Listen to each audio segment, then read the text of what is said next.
Hello दोस्तों, स्वागत है आपका अपने चैनल एग्जाम इज ऑन पे। तो एक बार फिर से मैं हाजिर हूँ 24 जुलाई 2020 के इंपॉर्टेंट इवेंट्स के साथ। आप वीडियो ध्यान से देखें क्योंकि लास्ट में आपको 2 क्वेश्चंस के जवाब देने हैं। आज वीडियो शुरू करने से पहले प्रीवियस वीडियो की एक मिस्टेक हो गई थी, उसको करेक्ट कर लेते हैं। प्रीवियस वीडियो में मैंने ये 10th नंबर पर क्वेश्चन करवाया था आपको कि गुल्बेंकियन प्राइज़ जो ह्यूमैनिटी के लिए दिया जाता है 2020 में किसको दिया गया है। तो 2020 का गुल्बेंकियन प्राइज़ दिया गया है ग्रेटा थनबर्ग को। मैंने आपको एडना सोलबर्ग बता दिया था और 6 टाइम मैंने ये नाम लिया था कल की वीडियो में, और 6 के 6 बार मैंने एडना सोलबर्ग ही बोल दिया था। सोचिए, इतनी बड़ी मिस्टेक मुझसे हो गई थी, तो आप प्लीज़ उसको करेक्ट कर लीजिएगा। गुल्बेंकियन प्राइज़ फॉर ह्यूमैनिटी 2020 के लिए ग्रेटा थनबर्ग को दिया गया है। बाकी सारे फैक्ट मैंने करेक्ट बताए थे कि ग्रेटा थनबर्ग स्वीडन की एक इन्वायरमेंटल एक्टिविस्ट हैं। फ्राइडे फॉर फ्यूचर मूवमेंट भी इन्होंने लॉन्च किया था क्लाइमेट चेंज को लेकर, और जो इनको 1 मिलियन यूरो का कैश रिवार्ड मिला है गुल्बेंकियन प्राइज़ के दौरान, वो सारा ये इन्वायरमेंटल ऑर्गेनाइजेशन को डोनेट कर देंगी। देखिए, ग्रेटा थनबर्ग पुर्तगाल के बाहर पहली पर्सन है जिनको गुल्बेंकियन प्राइज़ फॉर ह्यूमैनिटी दिया गया है। आज का पहला क्वेश्चन है, इंडिया आइडियाज समिट किसके द्वारा होस्ट की गई। तो इंडिया आइडियाज समिट इसको USIBC द्वारा होस्ट किया गया, यानी ऑप्शन बी इसका सही जवाब है। जो USIBC है इसका फुल फॉर्म क्या है? United state India business council. इस बार 45th time India ideas summit को होस्ट किया गया है, और जो इनॉग्रल सेरेमनी थी इंडिया आइडियाज समिट, इसको किसने एड्रेस किया? तो प्राइम मिनिस्टर मोदी जी ने 45th इंडिया आइडियाज समिट की इनॉग्रल सेरेमनी को होस्ट किया। इस बार जो इंडिया आइडियाज समिट हुई थी उसका थीम क्या था? थीम था बिल्डिंग अ बेटर फ्यूचर। तो आप याद रखिएगा। USIBC की बात करें तो कुछ दिन पहले ही इन्होंने ग्लोबल लीडरशिप अवार्ड 2020 दिए थे। उसके लिए टाटा ग्रुप के चेयरमैन N चंद्रशेखरन को भी सिलेक्ट किया गया था। तो N चंद्रशेखरन को USIBC द्वारा ग्लोबल लीडरशिप अवार्ड 2020 से सम्मानित किया गया था। USIBC की बात करें तो 1975 में स्थापना हुई थी। इसका हेडक्वार्टर है वॉशिंगटन DC में, और इसकी चेयरपर्सन कौन है? निशा देसाई। नेक्स्ट क्वेश्चन है, कोल मिनिस्ट्री के वृक्षारोपण अभियान 2020 को किसके द्वारा लॉन्च किया गया है? तो हमारे होम मिनिस्टर अमित शाह जी ने वृक्षारोपण अभियान 2020 को लॉन्च किया गया है। इस लॉन्चिंग के दौरान जो कोल मिनिस्ट्री के मिनिस्टर हैं प्रहलाद जोशी जी, वो भी प्रेजेंट थे। आप यहाँ पिक देख सकते हैं। अमित शाह जी ने वृक्षारोपण अभियान लॉन्च कर दिया है, और ये हैं प्रहलाद जोशी जी जो पानी दे रहे हैं पेड़ में।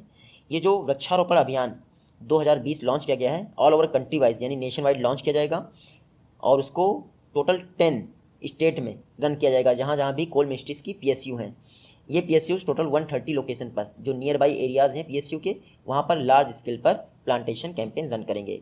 इसी के साथ हमारे अमित शाह जी जो होम मिनिस्टर हैं, उन्होंने न्यू दिल्ली में ही एक पारसनाथ गार्डन और उसी के साथ 6 इको पार्क के फाउंडेशन स्टोन भी रखे हैं। तो Parasnath garden plus 6 eco park के फाउंडेशन स्टोन के साथ साथ ही नेशन वाइड वृक्षारोपण अभियान, ये सब अमित शाह जी ने नई दिल्ली में ही लॉन्च किए हैं। आप याद रखिएगा।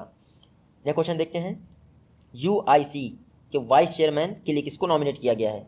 तो रिसेंटली UIC के वाइस चेयरमैन के लिए अरुण कुमार जी को नॉमिनेट किया गया है। अरुण कुमार जी कौन है?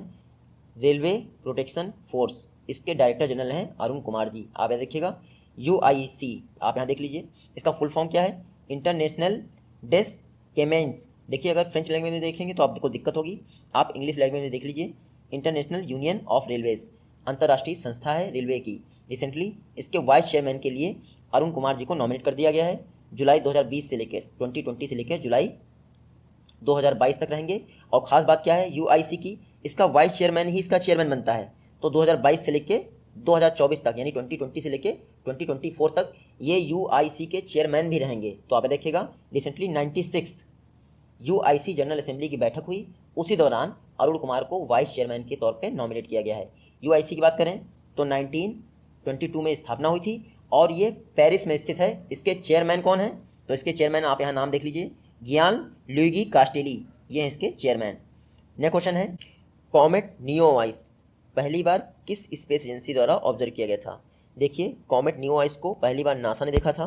रिसेंटली ये कॉमेट नियोवाइस है। कॉमेट नियोवाइस पृथ्वी के बहुत पास से गुजरा है, यानी अर्थ के बहुत पास से गुजरा है। 6800 ईयर्स में एक बार ये पृथ्वी के बहुत पास आता है, और इस बार फिर से नासा ने इसको देखा है। इसका मतलब ये नहीं कि 6800 ईयर्स में एक बार आता है इसलिए तभी उसको देखा जा सकता है। देखा कभी भी जा सकता है, और नासा ने ही पहली बार इसको देखा था। अब 6800 ईयर्स के बाद काफ़ी समीप से गुजरा है पृथ्वी के। तो आप देखिएगा, न्यू वॉइस का एक फुल फॉर्म भी है। न्यू वॉइस का फुल फॉर्म क्या है? नासा अर्थ ऑब्जेक्ट वाइड फील्ड इंफ्रारेड सर्वे एक्सप्लोरर, ये है न्यू वाइस का फुल फॉर्म। इसको नासा द्वारा देखा गया था पहली बार। नासा की बात करें, national aeronautics and space administration, 1958 में स्थापना हुई थी। हेडक्वार्टर है इसका वॉशिंगटन डीसी में, और एडमिनिस्ट्रेटर कौन है इसके, जिम ब्रिडेस्टाइन। नेक्स्ट क्वेश्चन है, किस स्टेट गवर्नमेंट ने स्किल डेवलपमेंट के लिए आईआईटी रोपर के साथ पार्टनरशिप की है? तो आईआईटी रोपर कहाँ है, पंजाब में है।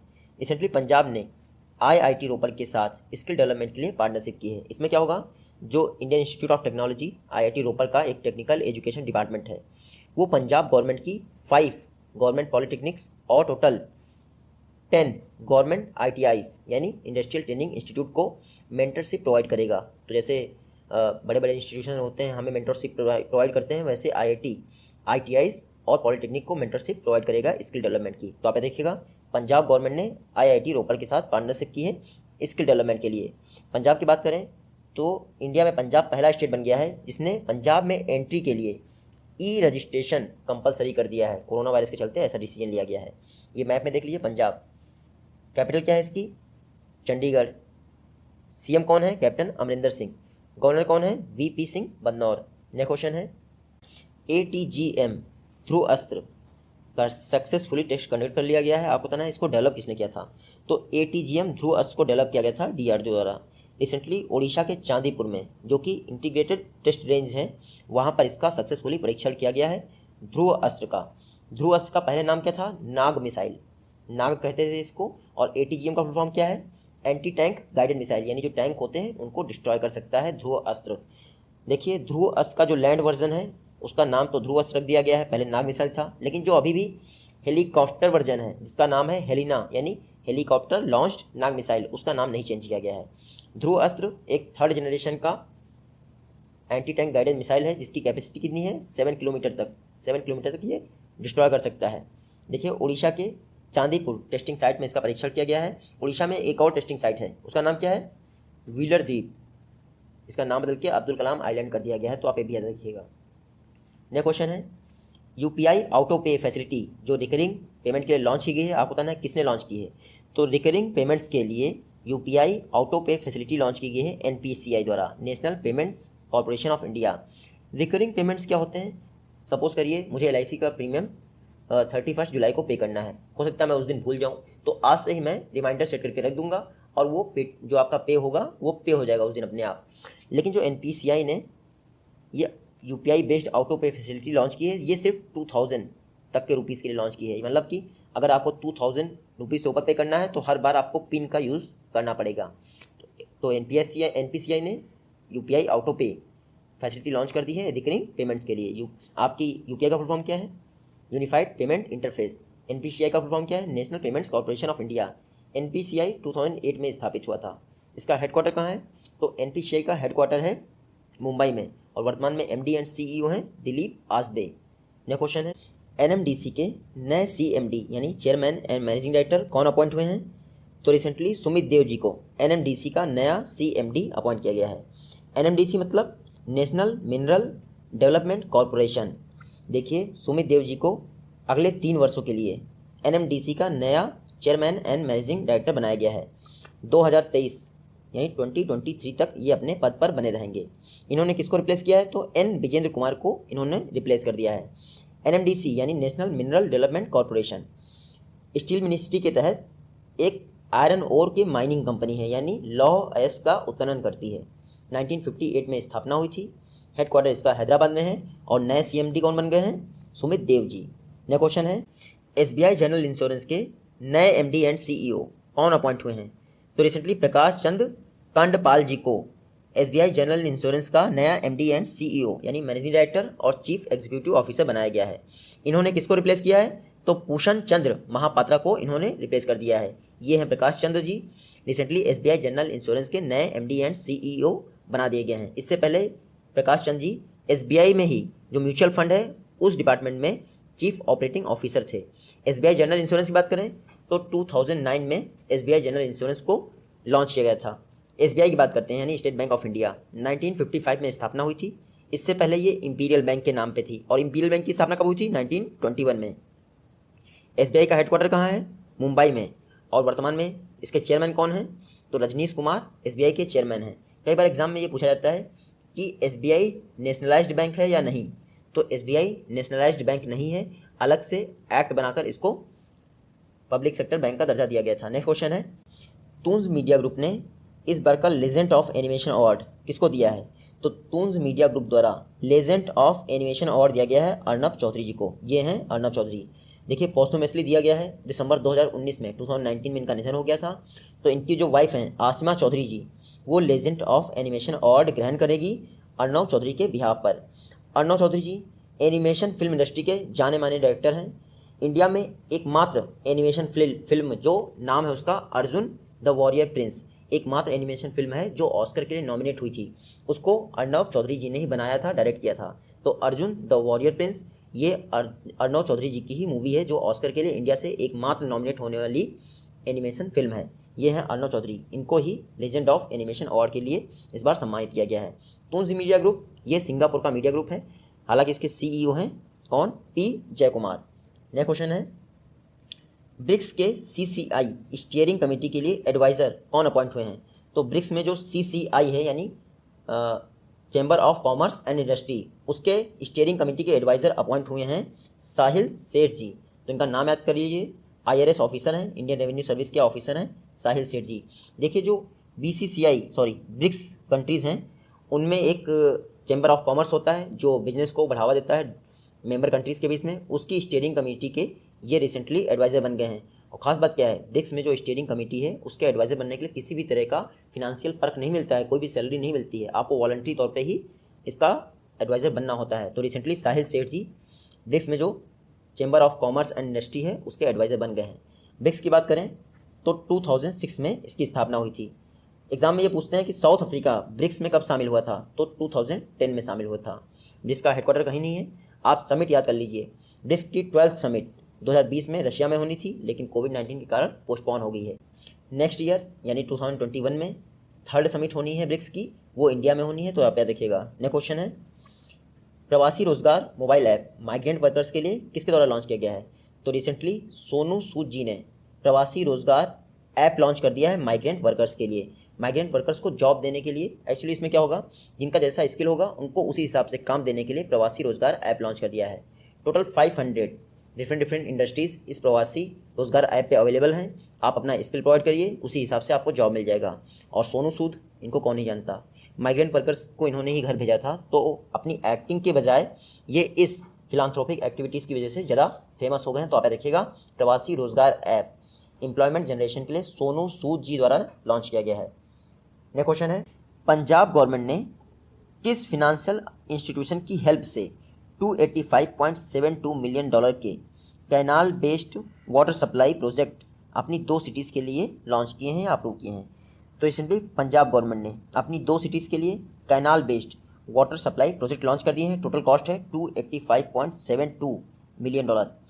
ये जो है वर्ल्ड बैंक की सहायता से पंजाब गवर्नमेंट ने लॉन्च किए हैं। इसमें क्या होगा, जो वर्ल्ड बैंक आप सभी को पता है 2 संस्थाओं से मिलकर बना है, IBRD और IDA यानी international bank for reconstruction and development, और दूसरी संस्था है इंटरनेशनल डेवलपमेंट एसोसिएशन। तो IBRD ने पंजाब गवर्नमेंट को $200 मिलियन का असिस्टेंस प्रोवाइड किया था जो वाटर कवरिंग एरियाज़ होते हैं उसके लिए। तो इन्होंने canal based 2 water supply project launch कर दिए हैं 2 सिटीज़ के लिए। वो 2 सिटीज़ आपसे एग्जाम में शायद पूछ ली जाए, मैं आपको बता देता हूँ। एक है अमृतसर उसमें से, और दूसरी कौन है, लुधियाना। इन दोनों में canal based water supply project Punjab government द्वारा लॉन्च किए गए हैं। IBRD की मदद द्वारा $200 मिलियन यानी 70% फंड वर्ल्ड बैंक देगा, बाकी जो 30% बचता है वो पंजाब गवर्नमेंट स्वयं खर्च करेगी। वर्ल्ड बैंक की बात करें तो जुलाई 1944 में स्थापना हुई थी इसकी। 2 संस्थाओं से मिलकर बना है। टोटल 189 मेंबर हैं वर्ल्ड बैंक में। हेडक्वार्टर कहाँ है इसका? वॉशिंगटन DC में इसका हेडक्वार्टर है। देखिए इसके प्रेसिडेंट हैं डेविड मालपास, मैनेजिंग डायरेक्टर और चीफ फाइनेंशियल ऑफिसर कौन है? अंशुला कांत। इसकी चीफ इकोनॉमिस्ट अभी अपॉइंट हुई हैं, उनका नाम नोट कर लीजिएगा, कारमेन रीनहार्ट। कौन? कारमेन रीनहार्ट वर्ल्ड बैंक की चीफ इकोनॉमिस्ट हैं। नेक्स्ट क्वेश्चन है, Bharat drone high altitude areas में सर्विलांस के लिए किसके द्वारा डेवलप किए गए हैं? तो रिसेंटली DRDO ने भारत ड्रोन्स लॉन्च किए हैं हाई ऑल्टीट्यूड एरियाज़ में सर्विलांस यानी निगरानी के लिए। आप सभी को पता है LAC यानी line of actual control, China और इंडिया के बीच में बवाल चल रहा है, वो काफ़ी ज़्यादा हाई ऑल्टीट्यूड एरियाज़ हैं और वहाँ पे निगरानी करना आम आदमियों के लिए, पैदल सेना के लिए संभव नहीं है। इसलिए डीआरडीओ ने भारत ड्रोन्स बना दिए हैं। ये काफ़ी ऊंचाई तक निगरानी में हेल्प कर सकते हैं। डीआरडीओ की चंडीगढ़ में एक लैब है, उसके द्वारा ये भारत ड्रोन बनाए गए हैं। तो आप ये देखिएगा। बात करते हैं डीआरडीओ की।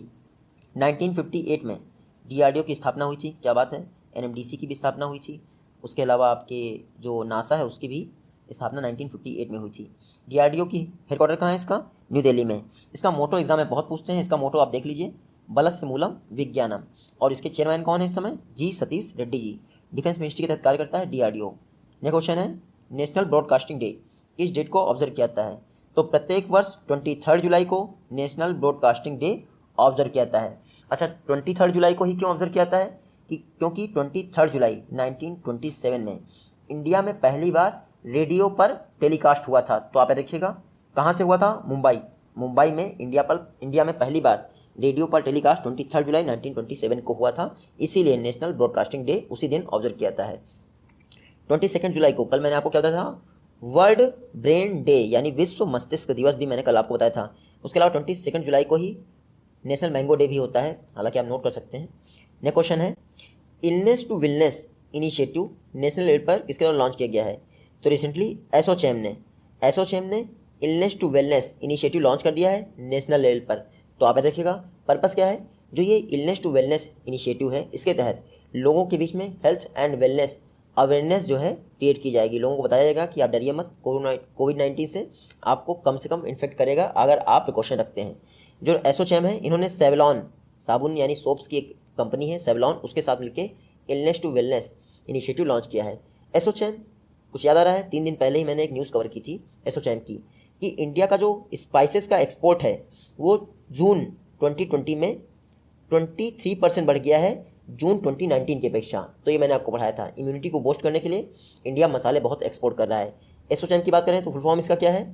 Associated chambers of commerce and industry of India, ये है इसका फुल फॉर्म। स्थापना हुई थी 1920 में। हेडक्वार्टर है न्यू दिल्ली में और इसके फाउंडर एंड सीईओ कौन है? निरंजन हीरा नंदानी। नेक्स्ट क्वेश्चन है, विक्टर सिजिकोव एक फेमस इलस्ट्रेटर थे, रिसेंटली इनका निधन हो गया। आपको बताना है किस कंट्री से बिलोंग करते थे? तो ये हैं विक्टर सिजिकोव, ये रसिया से बिलोंग करते थे। फेमस इलस्ट्रेटर थे। इलस्ट्रेटर मतलब जो कार्टून चित्रकारी करते हैं उनको कहते हैं इलस्ट्रेटर। तो विक्टर सिजिकोव रशियन इलस्ट्रेटर थे, रिसेंटली इनका निधन हो गया। जो मॉस्को में 1980 के ओलंपिक हुए थे उसका मस्कट देखिए आप, मस्कट इन्होंने ही बनाया था। तो आप देखिएगा विक्टर सिजिकोव, रिसेंटली इनका निधन हो गया। ये दूसरी पिक किसकी है? दूसरी पिक है जॉन लुइस का। जॉन लुइस, ये देख लीजिए आप, अमेरिका के सोशल राइट एक्टिविस्ट थे। तो आप देखिएगा सिविल राइट्स के लिए लड़ते रहते थे और इसके अलावा रेसिज्म के लिए अपना पूरा जीवन इन्होंने लगा दिया अमेरिका में। तो जॉन लुइस अमेरिका के सिविल राइट एक्टिविस्ट थे और रेसिज्म के खिलाफ लड़ते थे। इनका भी निधन हो गया। इन दोनों का नाम आप याद रखिएगा। नेक्स्ट क्वेश्चन देखते हैं, किस मिनिस्ट्री ने इन्वेस्टमेंट को प्रमोट करने के लिए एक इन्वेस्टमेंट क्लियरेंस सेल्स यानी ICC स्थापित की है? तो recently ministry of civil aviation ने ICC इन्वेस्टमेंट क्लियरेंस सेल स्थापित की है ताकि सिविल एविएशन में इन्वेस्टमेंट क्लियरेंस स्पीड अप हो सके, जल्दी से जल्दी इन्वेस्टमेंट को क्लियरेंस दिया सके। आप सभी को पता है इंडिया की इस समय सिविल एविएशन इंडस्ट्री माइनस में चल रही है, तो उसको इन्वेस्टमेंट की बहुत ज़रूरत है। आप देखिएगा ये जो सत्यमेव जयते लिखा है आप सभी को पता है किससे लिया गया है? मुंडकोपनिषद से लिया गया है। और मिनिस्टर कौन है सिविल एविएशन के? तो हरदीप सिंह पुरी। ये हैं प्रीवियस वीडियो के क्वेश्चन और ये हैं आज की वीडियो से क्वेश्चन। आई होप कि आप इनका जवाब दे पाएंगे। मिलते हैं आपसे अपनी नेक्स्ट वीडियो में, तब तक के लिए take care, good bye and जय हिंद।